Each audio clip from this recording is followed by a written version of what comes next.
कि आप क्या सुझाव देंगे। भारत में आते जाते रहे हैं, भारत के गरीबों के आप मित्र हैं, क्या होना चाहिए बंधुआ मजदूरी का कलंक मिटाने के लिए? बंधुआ मजदूरी मिटाने के लिए मैं एक और सुझाव देना चाहूँगा कि बंधुआ मजदूरों की भूमिका बहुत महत्वपूर्ण है मेरे ख्याल से। जिस तरह से चूँकि धमकी भी सामना करना है, हिंसा भी का सामना करना है, तो इसलिए हिम्मत रखना है, तो कुछ बोलने के लिए, कुछ अपनी स्थिति को सुधारने के लिए। तो आप जैसे उदाहरण दिया है नमूना के रूप में कि हम लोग खुद अपनी स्थिति के बारे में बोल सकते हैं, हर एक दूसरे से भी आदान प्रदान कर सकते हैं। स्वामी जी, आपके सुझाव ने मुझको आपको एक सुझाव देने के लिए प्रेरित किया है और सरकारी तौर पे भी हम कोशिश करेंगे। ये जो लोग बंधुआ मजदूरी से मुक्त हो रहे हैं, इनके राज्यों में जिन एरियाज में ये कुछ ज़िले हैं जहाँ ये ज़्यादा है, गहरी समस्या है, इनके अपने संगठन भी बना करके उनके जरिए इस चेतना को उभारा जाए। ये और काम इसके बंधुआ मुक्ति मोर्चा कर रहा है। बाड़मेर इसके जिले खिलाफ यदि में है और जालोर तो में कई जिलों एक युद्ध प्रारंभ किया जाए जी। जिसमें सामाजिक और सरकारी दोनों प्रयास सम्मिलित हो जाए। ये बहुत अच्छा सुझाव है। मैं समझता हूँ कि जो बात मंत्री जी ने अभी पूरे देश के 44 करोड़ असंगठित क्षेत्र के मजदूरों के बारे में कही है और उसको लागू करने के लिए जो इच्छा शक्ति उन्होंने जिसका परिचय दिया है कि यूपीए गवर्नमेंट ने जब दोबारा जैसे सत्ता में आने के बाद इस दिशा में एक सेकंड के लिए आपको सोशल सिक्योरिटी, सकता हूं? जी मैं इस चर्चा को यदि कुछ लोग सुन रहे हो तो हमने जो building and other construction workers act बनाया, उसके अंदर 1% का सेस लेने का भी कानून बनाया था। उसमें बहुत बड़ी राशियां हमारे राज्यों के पास पड़ी हुई है। हम राज्य सरकारों से प्रार्थना करना चाहेंगे कि जहां जहां ये बिल्डिंगों में काम करने वाले मजदूर दूसरे लोग काम कर रहे हैं, वहां उनके कल्याण के लिए सेट बनाने का काम, लेट्रिन बाथरूम बनाने का काम, बच्चों के लिए जहाँ वो रख सके क्रेच बनाने का काम, और हो सके तो मोबाइल स्कूल्स की व्यवस्था, मेडिकल एड की व्यवस्था उस पैसे के तहत करें। 2000 करोड़ रुपए के करीब पूरे देश में ये पैसा है। 2000 करोड़ रुपया राज्य सरकारों के पास बिल्डिंग वर्कर्स के नाम पर जो सेस लगा है उसका इकट्ठा पड़ा है। मैं खुद जानता हूँ कि कई कई राज्य सरकारें कई 100 करोड़ रुपया लिए बैठी हैं सांप की तरह से, और उसके ऊपर फंड फैला करके उसको छूने नहीं दे रही। पता नहीं कहाँ लेकर के जाएंगे ये उन पैसों को, उन मजदूरों का पैसा। अरे भाई, उन मजदूरों के कल्याण पर खर्च करो। पैसे की कमी नहीं है, इच्छा शक्ति की कमी है।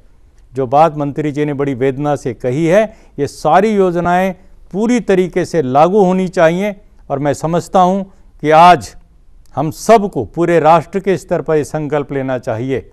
यदि हम एक आज़ाद देश हैं, आज़ाद देश का प्रत्येक नागरिक आज़ाद है, नागरिक के आज़ाद होते हुए बंधुआ मजदूरी और गुलामी, ये प्रथा दोनों साथ साथ नहीं चल सकती।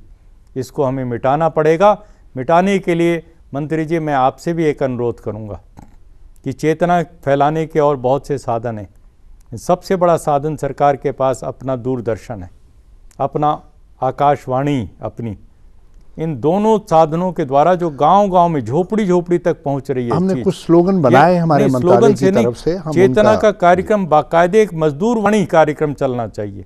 केवल 44 करोड़ मजदूरों के लिए एक मजदूर वाणी चैनल, एक मजदूर वाणी रेडियो के ऊपर कार्यक्रम चलना चाहिए और उनको ये सारे कानून उनकी भाषा में, उनके मुहावरों में, उनके गीतों के द्वारा, उनके नाटकों के द्वारा सरल तरीके से, मनोरंजक तरीके से समझाए जाने जरूरी हैं।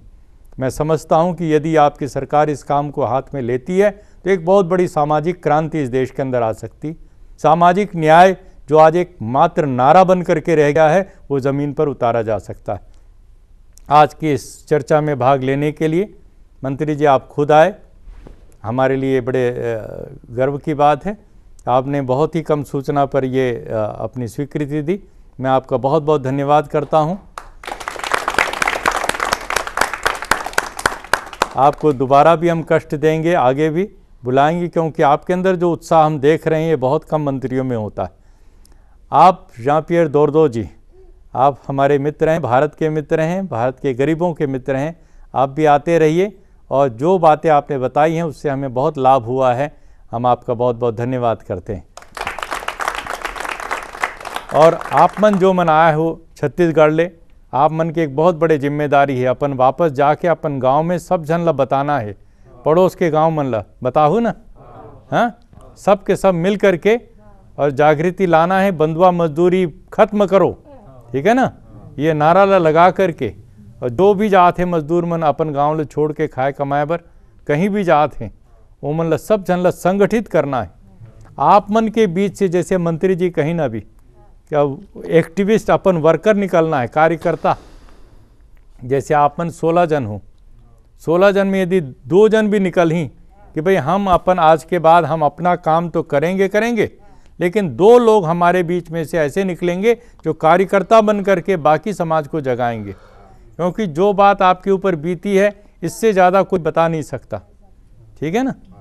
तो ये बात ले करके आज हम चलते हैं कि बंधुआ मजदूर खुद अपना मुक्त होने के बाद संगठन बनाएंगे, जैसे हमने आदिवासी भीलों समाज में बाड़मेर बालोतरा में बनाया है, जालोर में बनाया है, और इसी तरीके से दिशा का इलाका जो हमारा गुजरात का है उस सब तरफ बना रहे हैं। इस प्रकार पूरे देश भर में, शिवपुरी में और गुना में हमारे ये नौजवान साथी आए हैं। आप लोग जा रहे हैं वहाँ काम करने के लिए? हाँ, आप कहाँ जाएंगे? शिवपुरी, एमपी, मध्य प्रदेश। एमपी जाएं। आप कहाँ? शिवपुरी जाएंगे। शिवपुरी गुना में जाकर के ये नौजवान, पढ़े लिखे नौजवान, उन गरीब आदिवासियों में, शहरी आदिवासियों में, जो सबसे ज़्यादा प्रिमिटिव ट्राइब कहे जाते हैं, बंधुआ मजदूरी जहाँ पर फैली हुई है, उनके बीच में जा कर के ये नौजवान अपने जीवन का एक बहुत बड़ा हिस्सा लगाना चाहते हैं।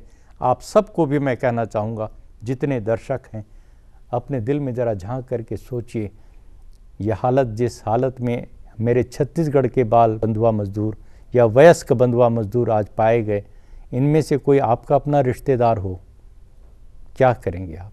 कैसा रात को आप सो सकेंगे?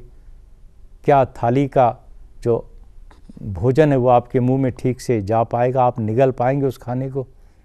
इतनी कड़कती सर्दी में जब हम कमरे के अंदर, बंद कमरे के अंदर, और रजाइयों पर रजाइयाँ ओढ़ करके, उसके बावजूद